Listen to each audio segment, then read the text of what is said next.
We'll go ahead and started with this OIS briefing. As you know, we've had 3 officer-involved shootings in the past month or so. This is the one from May 10th that we're going to go over. The other 2, we just had our chief's briefing recently, so we'll get back with you guys on that maybe within the week or so. With that, I'll turn it over to Chief Medina. Good afternoon, everybody. Thanks for being here today. We're going to be doing a briefing on one of our officer-involved shootings from earlier in May. And like Gilbert stated, there is 2 other officer-involved shootings that we'll be giving briefings on in the near future. But this one happened May 10th in the area of 5700 Catherine Southeast. And we will turn it over to who's doing it, Kyle? Yeah. Kyle. Sorry. My name is Commander Kyle Hartsock. I'm with the Investigations Bureau with the Albuquerque Police Department. This critical incident community briefing will provide information about a male who was shooting a gun in a residential neighborhood and upon police arriving, fired the gun at officers, which resulted in an officer-involved shooting.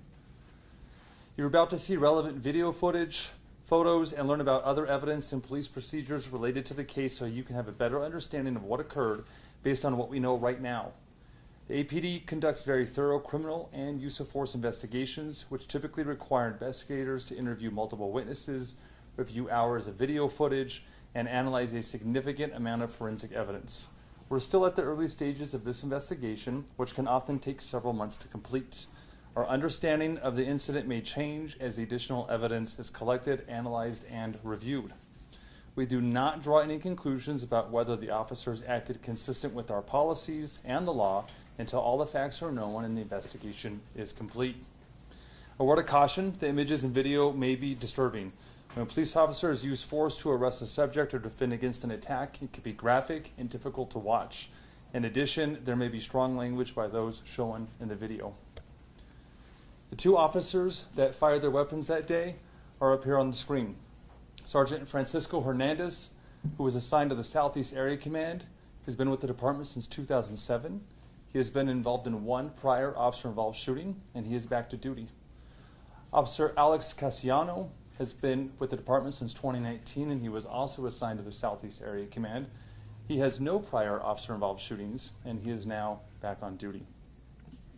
The person who was shot by police was 33-year-old Kevin Trujillo, a resident of Albuquerque. The incident we're here to talk about today happened in the Southeast Area Command. And it began on May 10th, 2023, when officers were dispatched to the 5400 block of Eastern Avenue Southeast in reference to a ShotSpotter activation. ShotSpotter alerted police that 6 rounds were fired about 7:36 p.m. in the area of Ross and Alvarado Drive Southeast. Sergeant Hernandez was dispatched at 7:38 p.m., so 2 minutes later, with Officer Castellano. Officers arrived in the area about 7:41 p.m., so 3 minutes after being dispatched. At the same time, a 911 caller also called in and said she heard approximately 5 to 6 shots fired rapidly nearby this same area. As officers were on scene of the original ShotSpotter activation, an additional ShotSpotter activation came in at 7:45 p.m. at the 1000 block of Palomas Drive Southeast. This activation alerted that 3 shots had been fired. At 7:46 p.m., comments on our call stated officers could hear additional rounds being fired in the area of Alvarado and Anderson Avenue Southwest. This intersection is 1 block south and 1 block east of the ShotSpotter activation. It's also about 2 blocks north of where Sergeant Hernandez and Officer Castellano were originally dispatched and currently at on the first call. These 2 activations of ShotSpotter were about 9 minutes apart. This is the on-body recording video of Officer Castellano. Approximately 29 seconds had passed from when Officer Castellano placed his patrol vehicle into park to when shots are fired. He does fire his weapon.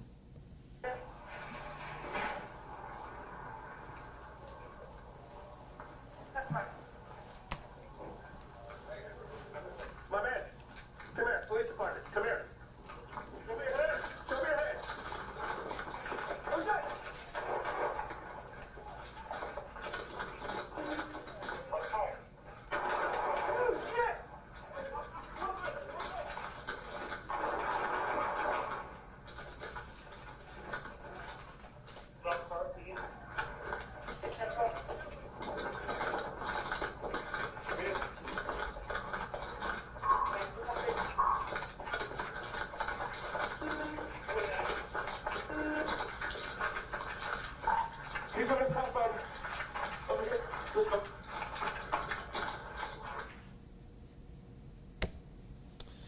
This is a still image from Officer Castellanos' recording device. You can see the subject, later on identified as Kevin Trujillo, appearing to manipulate something in his hands.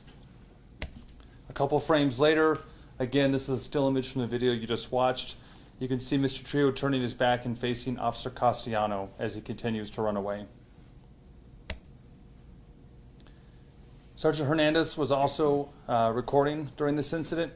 Here's his video.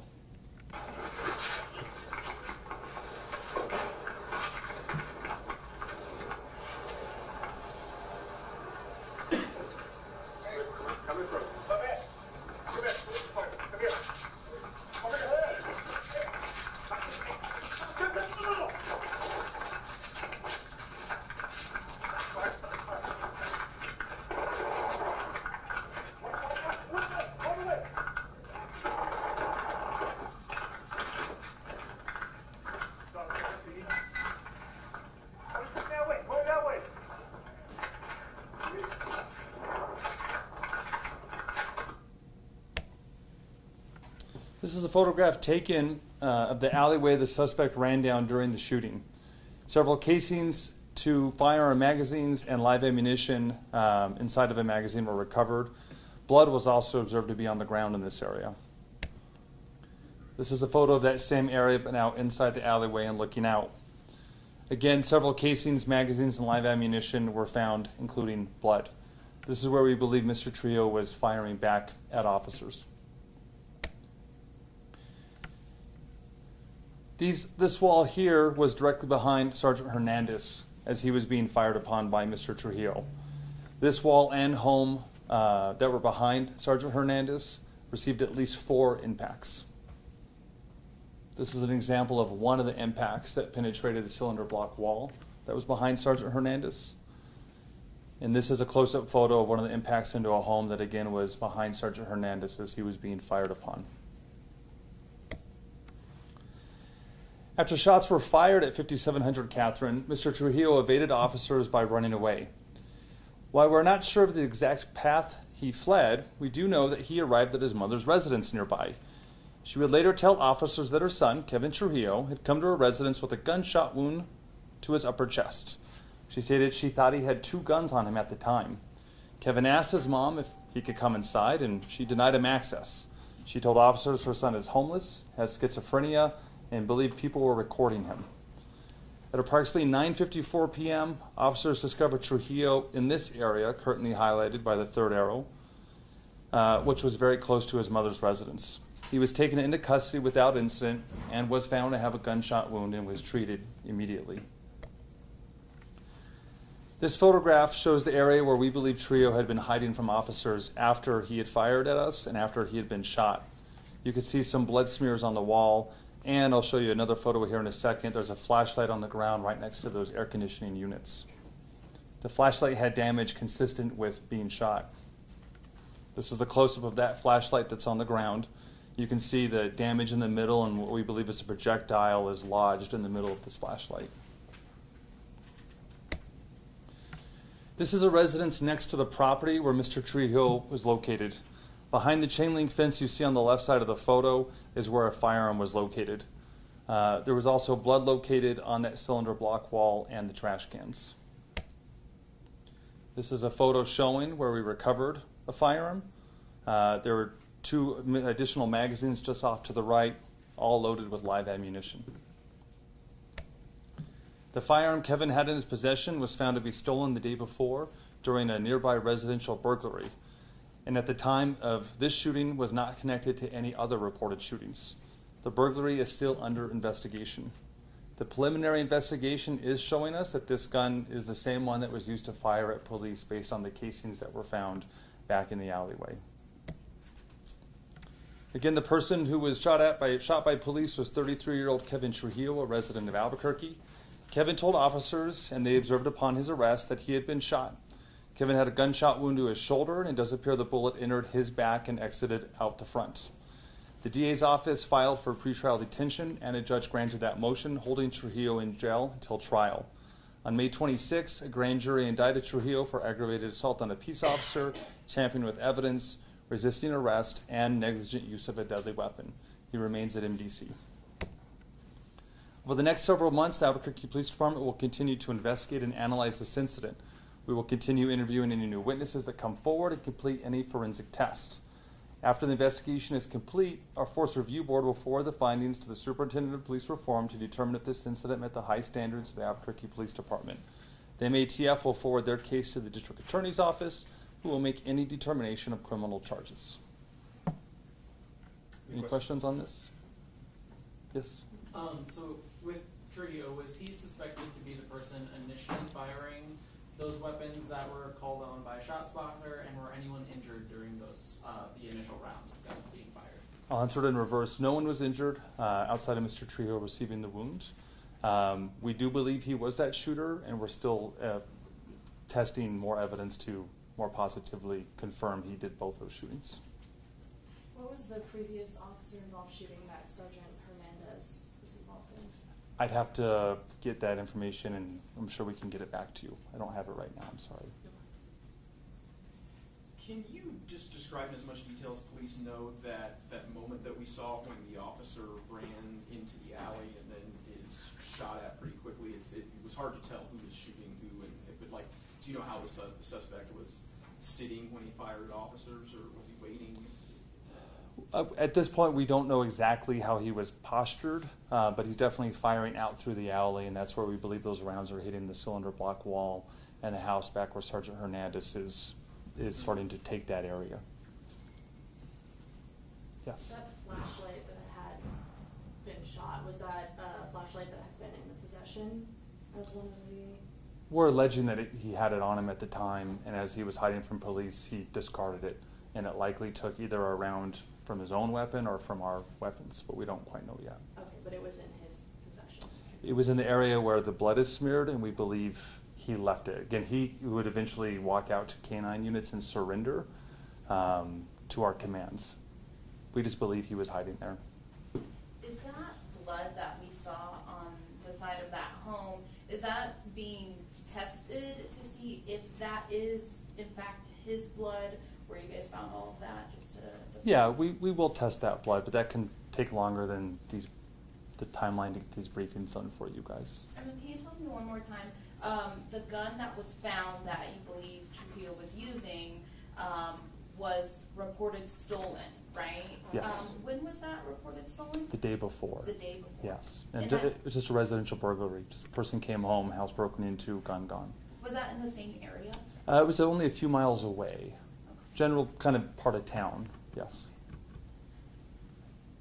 Yes. Any of those bullet holes that we saw damage to the homes, did any of the bullets go into the home, or was it pretty surface level? It looks like it caused damage, and we believe it actually landed on the ground outside of the home. So kind of maybe bounced off. And the cylinder block wall retained at least one of the projectiles.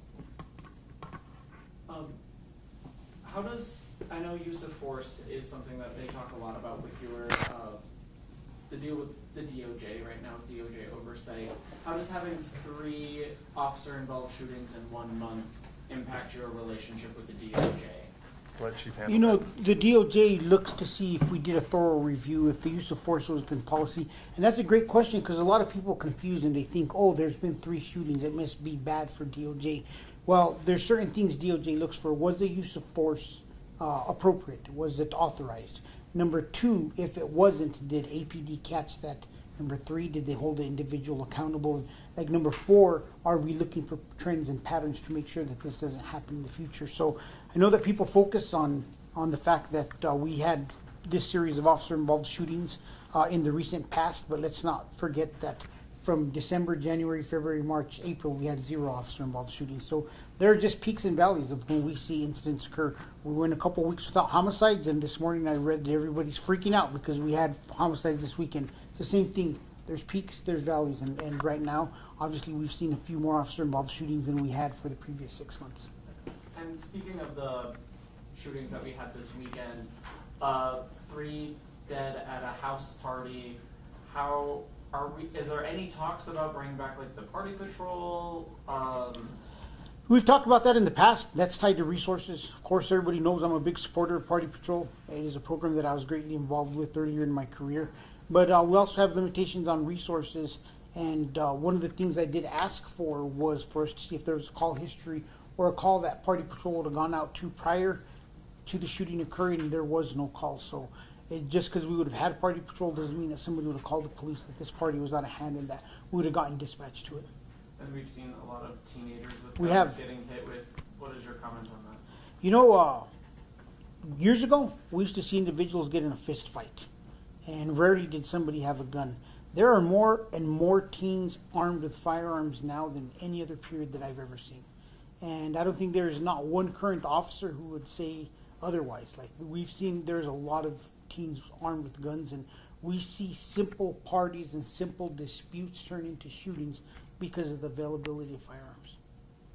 And speaking of that shooting, do you have any update on the triple homicide? I have an update, and they told me I couldn't give the update yet. So no, we do have some information that we're working to verify. As soon as we get the information verified, we'll be releasing it out to the public.